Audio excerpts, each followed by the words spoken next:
sebagai nabi atau Tuhan? Yesus itu Tuhan. Nah, kan udah saya bilang, Bisa berhati-hatilah disebut kamu. Yesus sebagai nabi. Akan ada penyesat. Gimana? Coba tunjukkan. Tadi kan sudah saya baca, kamu udah baca Matius 24. Gimana sih? Kamu bilang, Paulus kamu bilang itu penyesat. Aduh, lain dibicarakan lah. Mengajarkan Yesus. Oke, yang mengajarkan Yesus itu adalah Tuhan siapa? Yesus sendiri atau Paulus? Bagaimana pertanyaanmu?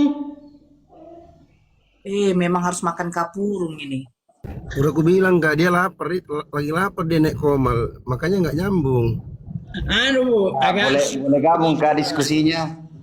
Lagi Sebentar, lapar dia. Udah, anak Toraja kau diam dulu lah, anak Toraja. Ya, kayaknya ini aja, ke Bang Linus bilang saja, artinya. Kak Nora. Artinya Ke Bang sebenarnya Linus saja. itu saya pahami tadi, artinya itu yang konteks di Matius yang Ibu jelaskan tadi, itu yang dia kombinasikan dengan penjelasan Paulus di apa tadi itu Roma ya, di mana tadi dibuka? Di KPR. Ya, di Kisah Para Rasul. Artinya berbeda di Matius itu karena dia kan katakan bahwa harusnya tanda kedatangan Tuhan itu dari ufuk barat ke timur. Nah, yang satu itu kan cahaya dari langit. Nah, ini teman saya tidak paham tadi. Begitu kan, artinya itu beda kan? Beda cara Beda cara penampakannya maksudnya gitu ya, Ibu ya. Bukan. Saya kasih tahu. Saya tanya kasih dulu. tahu bahwa Tunggu dulu, Bu.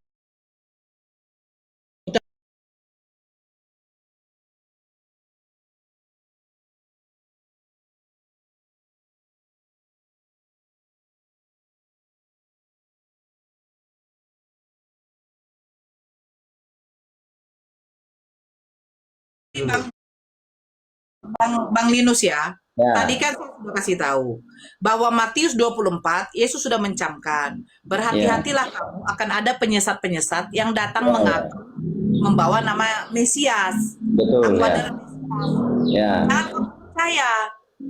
Itu kata Yesus, jangan kamu percaya sebab yang datang nanti mengaku aku adalah Mesias itu adalah si penyesat. Itu penyesat ya. Dia menyesatkan banyak orang-orang.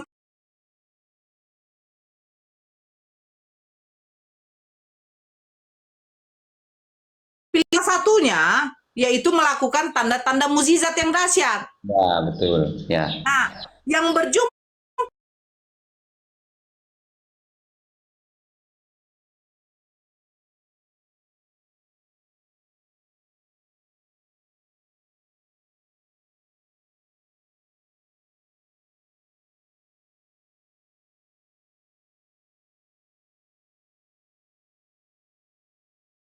pergi kepada barat. Kan itu kata Yesus. Nah, sementara cahaya yang datang kepada Paulus itu yang turun, bukan Ya. yang cahaya yang dilontarkan. Coba bayangkan, Bang. Dari timur ke barat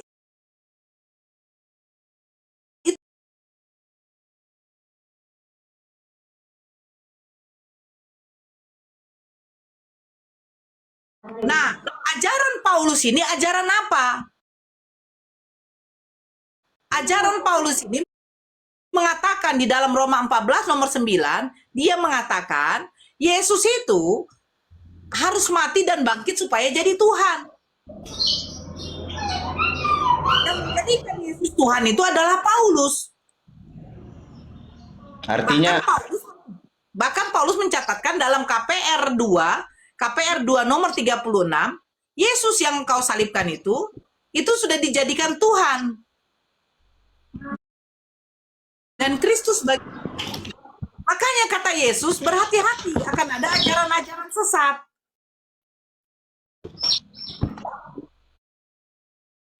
Makanya Yesus tanya, apakah Yesus anak Bunda Maria atau Yesus yang katanya Paulus bertemu dengan Paulus di padang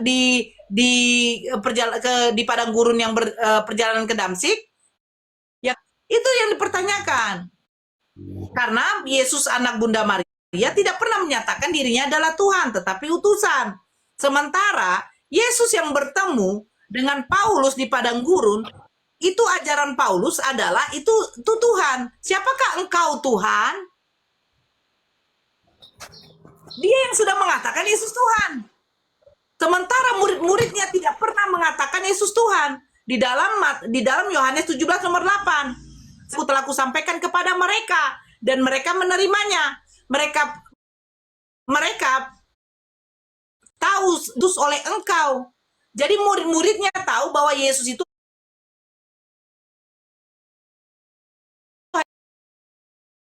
Tuhan.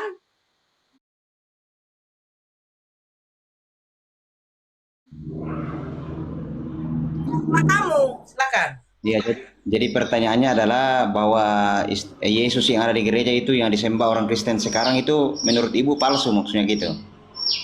Bukan menurut saya. Sekarang yang dipertanyakan, Yesus yang kalian sembah di gereja, apakah Yesus anak Bunda Maria atau Yesus yang hanya Tuhan yang bertemu dengan Paulus di padang gurun?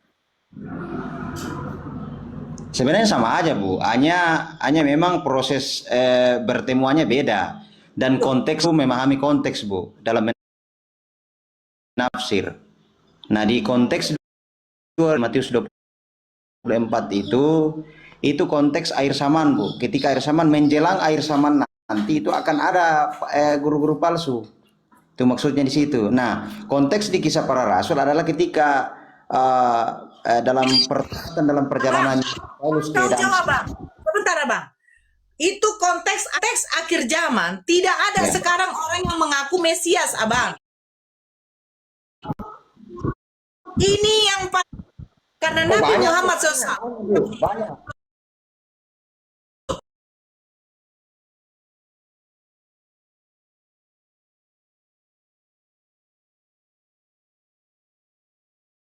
Daerah Sulawesi Tengah ya, ya Meko ya. Bukan itu, Abang. Itu Kristen, Abang. Abang, itu Kristen yang kalau kau katakan, Abang. Yang menanti kedatangan Mesias ini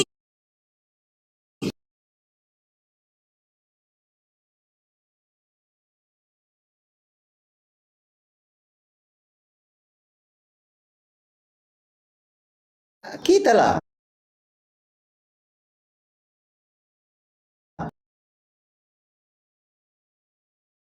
kalian menanti, coba simak perkataan saya baik-baik.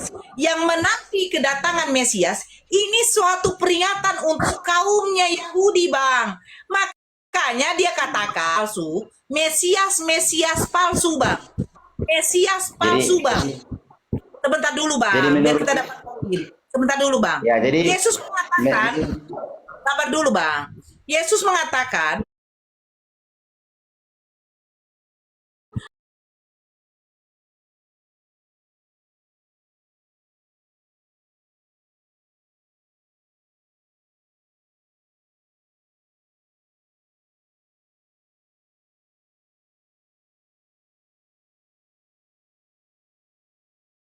Yesus mengatakan akan ada Mesias palsu. Artinya juru selamat palsu, Bang. Bukan Tuhan palsu, Abang. ya. Oh, yang menanti kedatangan Mesias ini Kristen atau Yahudi? Yang menanti kedatangan Tuhan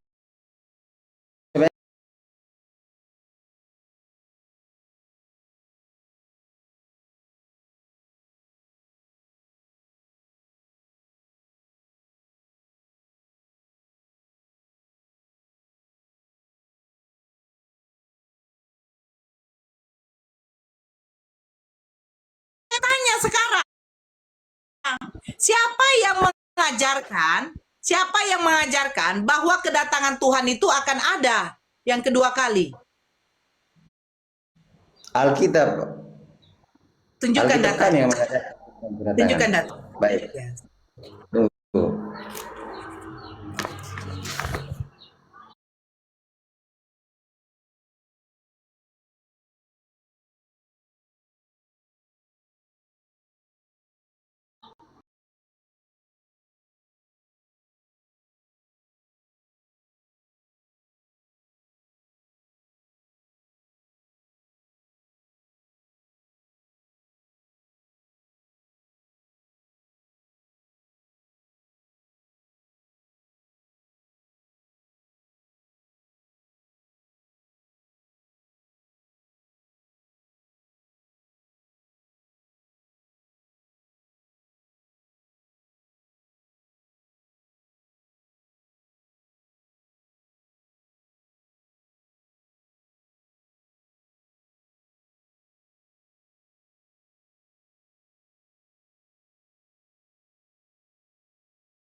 Ya habis Jumatan sama duluan Bang Zuma lah. Oh iya. Tapi siapa tahu Bang Zuma mau makan kapurung dulu. Oh, enggak lah. Aku juga kasih naik lagi kapurung. Malas ke saya kasih naik kapurung Mau kalian kasih naik si kapurung? Saya kasih naik Tadi kepala aku tiba-tiba apa tuh KPR kapurung katanya. Aku kaget juga aku kan sambil nyetir kan sambil nyetir tiba-tiba KPR kok jadi kapur. Kayaknya saya bilang waktu dia bilang kapurung itu ketawa betul saya. Ini mengatakan Ya, kapurung. ini coba Ya. Ibu di Yohanes 14 ayat 3. Yohanes, oke. Bacakan Abang. Dan apabila aku telah pergi ke situ dan telah menyediakan tempat bagimu, aku akan datang kembali dan membawa kamu ke tempatku, supaya di tempat di mana aku berada, kamu pun berada. Itu bicara sorga. Di situ Betul. judulnya di atas. Maksud saya begini, di mana ada ajaran Yesus yang dia datang itu akan datang sebagai Tuhan, Abang. Karena kalian mengimani Yesus datang kedua kali itu sebagai Tuhan untuk menghakimi. Betul tidak? Oh iya. Oh, saya kira bukti kedatangannya. Iya, sementara Yahudi menanti kedatangan Mesias, yang dimana Mesias itu adalah juru selamat, bukan Tuhan. Karena orang Yahudi tidak pernah mengatakan juru selamat itu adalah Tuhan, tapi mereka meyakini juru selamat itu adalah seorang nabi, raja besar, gitu loh. Anak Toraja, udah makan kapurung kau? Ya, makan kapurung, Bu. Aku bilang sengit kau itu. Aduh, gacet. Anak Ayo, Batak, anak Toraja. mandi kalian biar cepat Jumatan. Kak Nora, aku izin dulu ya Kak Nora. Kak Nora, aku izin ya. Ini mau Jangan, Bang. Kita di sini diskusi. apa kau diskusi? Kau enggak layak diskusi sama aku. Jumatan gila Kau mau Jumat. pikirnya. Kau makan kapurung aja kau anak Toraja. Enggak cocok kau diskusi di sini. Nggak apa-apa. Saya cuma ngasah otak di sini, bukan Iya, nggak salah. ngasah Ya, otak. aku turun dulu ya, Bang Tah. Bosku, mantap. Ibu, coba lihat di 2 Timotius 4 ayat yang pertama. Saya bacakan, Bu ya. 2 Timotius 4 ayat 1. Iya. Saya bacakan, di hadapan Allah dan Kristus Yesus yang akan menghakimi orang yang hidup dan yang mati. Aku berpesan dengan sungguh-sungguh kepadamu demi penyataannya dan demi kerajaannya. Situ ada yang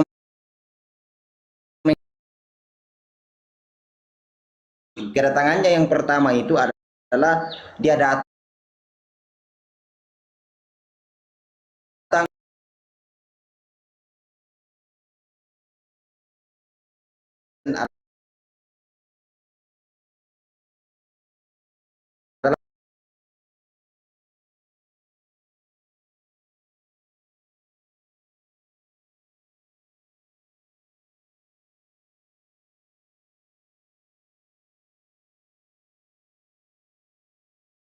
Hadapan Tuhan dan Kristus Yesus yang akan orang hidup dan yang mati. Aku berpesan dengan sungguh-sungguh kepadamu demi pernyataannya dan demi kerajaannya, di hadapan Tuhan dan Kristus Yesus yang akan menghakimi.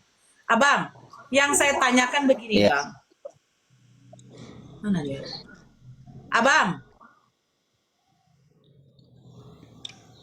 Abang Linus. Saya saja, Bu. Oh, tidak.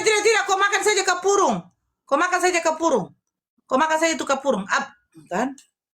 Kasih Kau makan turun. saja itu kapurung. Kau makan saja itu kapurung daripada sakit telinga saya dengar kau ngomong.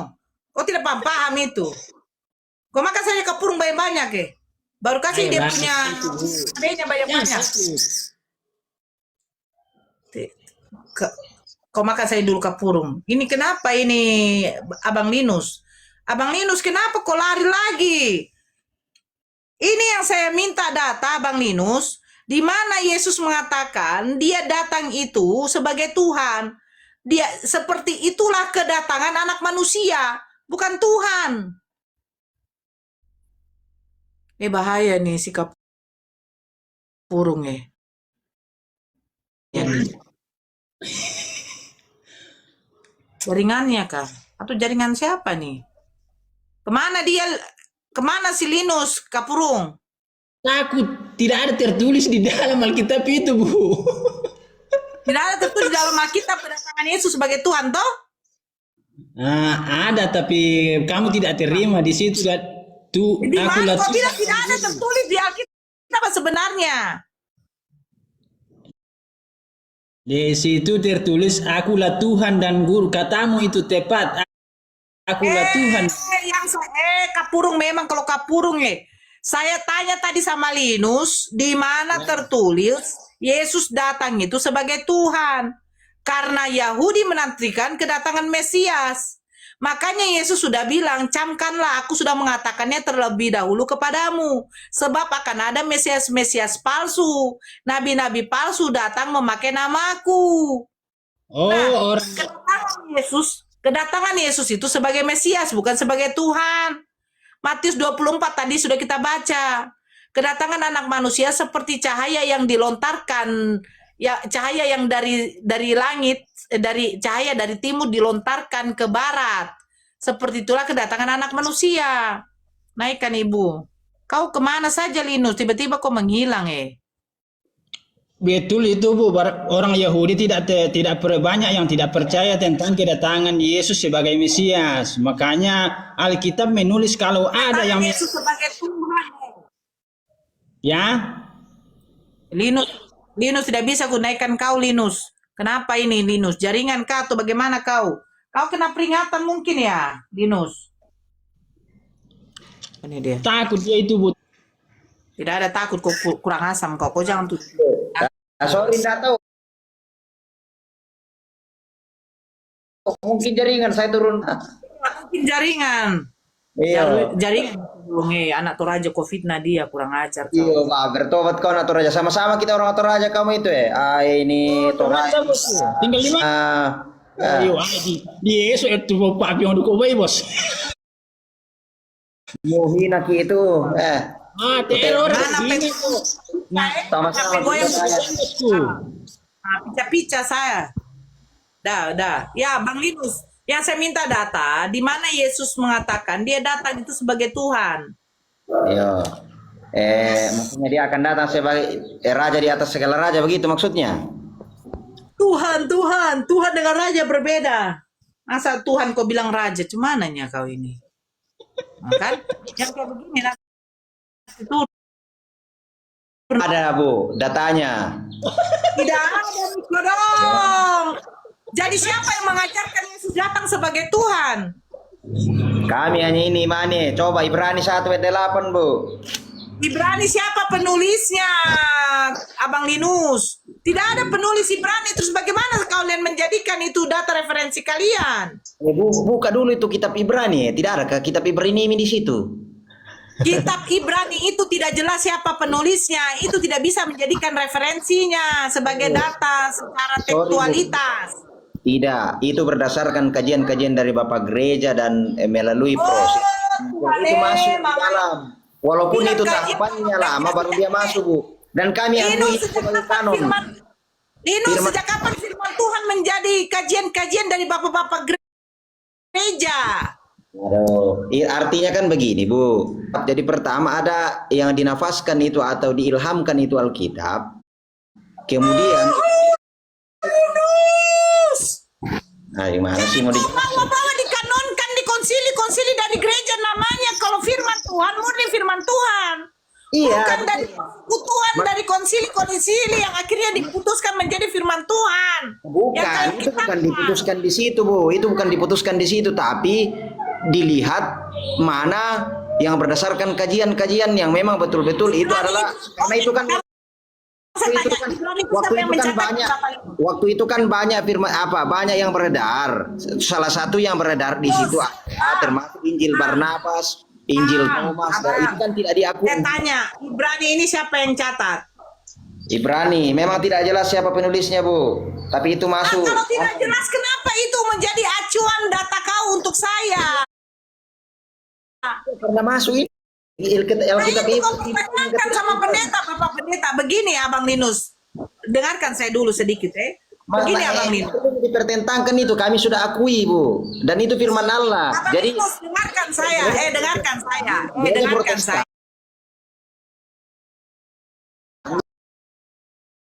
Abang Saya Linus, Ibrani 1 ayat 8, Bu. Bukti bahwa Abang Yesus Linus. Oi.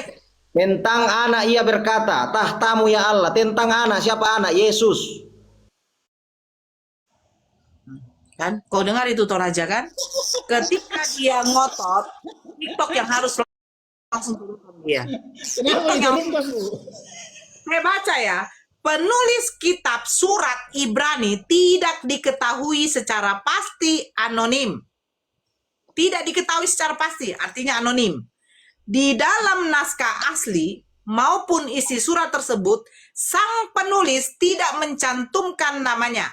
Seperti yang dirangkum dalam situs Sabda, identitas penulisnya sudah tidak diketahui sejak akhir abad pertama Masehi. Sejak akhir abad pertama. Dengarkan.